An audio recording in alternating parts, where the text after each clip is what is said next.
حضرت ادریس علیہ السلام کی دوستی ہو گئی رضوان سے. رضوان جنت کے فرشتے کا نام ہے جس کے پاس چابی ہے جنت کی, دروازے پہ بیٹھے ہوتے ہیں. رضوان اس فرشتے کا نام ہے. تو حضرت ادریس کا یارانہ تھا, وہ ملنے آتے تھے جناب ادریس علیہ السلام کو. تو ایک دن حضرت ادریس کہنے لگے تو خود تو یہاں کی سیر کر جاتا ہے, مجھے کبھی کرائی نہیں. کہا آپ بھی کر لیں. تو فرشتہ آپ کو جنت دکھانے لے گیا. جنت میں جا کے تو کہنے لگا حضور چلے. فرمانے لگے کدھر؟ کہنے لگا واپس. فرمانے لگے میں نے جانا ہی نہیں. اس نے کہا کیوں؟ فرمانے لگے اللہ فرماتا ہے ہم فیہ خالدون, جو جنت میں آئے گا نکالا نہیں جائے گا. تو کیسے مجھے نکال سکتا ہے؟ کہنے لگے جناب آپ نے سیر کا کہا تھا. فرمایا سیر ہی ہے یہ, اس لیے کہ جنتی ساری عمر ہی سیر کریں گے, وہ سیر ہی کریں گے. سفر تو تھکا دیتا ہے بندے کو, یہ سیر ہی ہے. اب وہ فرشتے پریشان ہوئے تو رب کریم نے فرمایا وہ فرشتے تیرا اور اس کا یارانہ بھی میں نے لگوایا تھا, اور اس کو جنت کی سیر پر آنے کی خواہش بھی میں نے ہی پیدا کی تھی. اور تو کون ہوتا ہے میری بغیر اجازت دروازہ کھول سکے؟ بلوایا بھی میں نے ہی تھا. اور یہ جو میں نے کہا نا اڑ جا, یہ توفیق بھی میری ہوئی ہے. میری طلب بھی تو تیرے کرم کا صدقہ ہے.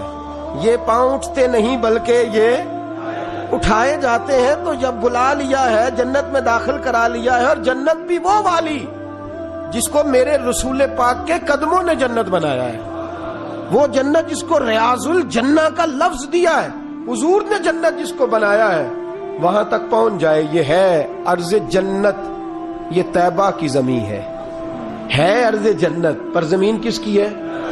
کیسا عجیب معاملہ ہے. یہ ہے ارض جنت, یہ طیبہ کی زمین ہے. جنت بھی یہیں, کیونکہ مالک جنت بھی یہیں ہے. جنت بھی یہیں, مالک جنت بھی یہیں. جنت بھی یہیں تو مالک جنت بھی. اور جتنا جنت کا اعلان میرے نبی نے فرمایا نا, سارا فرمایا ہی مدینے میں ہے. اور جنت بیچی ہے کئی دفعہ نبی پاک نے, کئی دفعہ فرمایا بیر روما کما خرید کے دو, مجھ سے جنت لے لو. حضرت عثمان نے کہا حضور میں خرید دیتا ہوں. کہا جنگ تبوک کے لیے سامان دو, مجھ سے جنت لے لو. حضور نے تو کئی دفعہ سیل لگائی ہے جنت کی. یہ ہے ارض جنت, یہ طیبہ کی زمین ہے. جنت بھی یہیں, مال کے جنت بھی یہیں ہے. کعبۃ اللہ.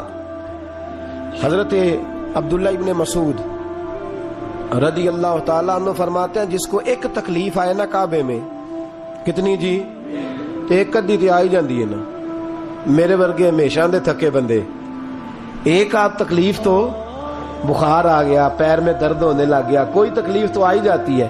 فرماتے ہیں ایک تکلیف اگر تجھے حرم مکہ میں آئی نا ایک, تو اللہ تیرے 80,000 سال کے گناہ معاف فرما دے.